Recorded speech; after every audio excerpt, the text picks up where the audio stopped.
নমস্কার, আমি প্রিয়াঙ্কা। আমার নতুন আরেকটি ব্লগে আপনাদের সকলকে স্বাগত জানাই। আজকে রাস পূর্ণিমা, তাই আমরা চলে এসেছি সরস্বতী মায়ের কাছে পুজো দিতে।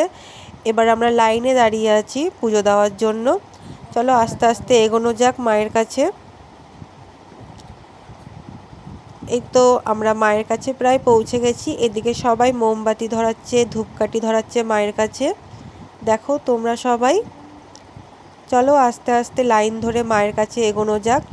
ওই দেখো মায়ের মুখ একটু দেখা যাচ্ছে। চলো কাছ থেকে আরও ভালো করে দেখাই, মায়ের মুখ দর্শন করাই। এই তো আমাদের মাকে দেখে নাও তোমরা সকলে। তোমাদের মনে যা যা ইচ্ছে আছে সব মাকে জানাও, মা সব শুনবে, সকলের মনের ইচ্ছে পূরণ করবে। চলো এবার পুজোটা দিয়ে নিই। পুজো দেওয়া আমাদের কমপ্লিট হয়ে গেছে। খুব গরম লাগছিলো, তাই একটা কুলপি কিনে নিয়েছি আর আখের রস খেতে খেতে আমরা বাড়ি চলে এসেছিলাম। আজকে যেহেতু রাস পূর্ণিমা, তাই আমাদের আশ্রমে প্রসাদ পাওয়া ছিল। আশ্রমে চলে এসেছি।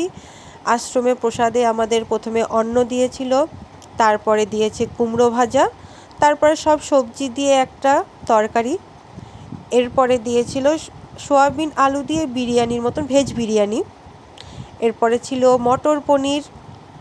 আজকে প্রসাদটা খুব সুন্দর পেয়েছি আমরা। তারপরে মিষ্টান্নতে ছিল পায়েস আর মিষ্টি। এবার রাতে বললাম আমাদের এখানে রাস হচ্ছে, তো তার জন্য আমরা প্যান্ডেল দেখতে বেরিয়ে পড়েছি রাতে। এই দেখো এই প্যান্ডেলটা, কত সুন্দর প্যান্ডেলটা। শুধু প্যান্ডেল দেখলেই হবে, চলো কিছু খাওয়া যাক। এই তো আমরা নিয়েছি পাপড়ি চাট, হেভি টেস্টি হয়েছিল। পাপড়ি চাট খেতে খেতে তোমরা কয়েকটা ঠাকুরও দেখে নাও। এটা হচ্ছে আমাদের 5 ভাই কার্তিক,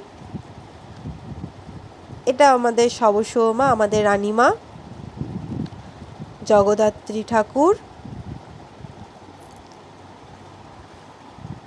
এটা হচ্ছে কৃষ্ণ, এরপরে হচ্ছে মহাপ্রভু। এই মহাপ্রভুর সামনে খুব সুন্দর কীর্তন হচ্ছিল। এরপরে আসছে বড় কালী। তো বড় কালীর আশীর্বাদ নিয়ে এখানেই আমার ব্লগটা শেষ করছি। টাটা।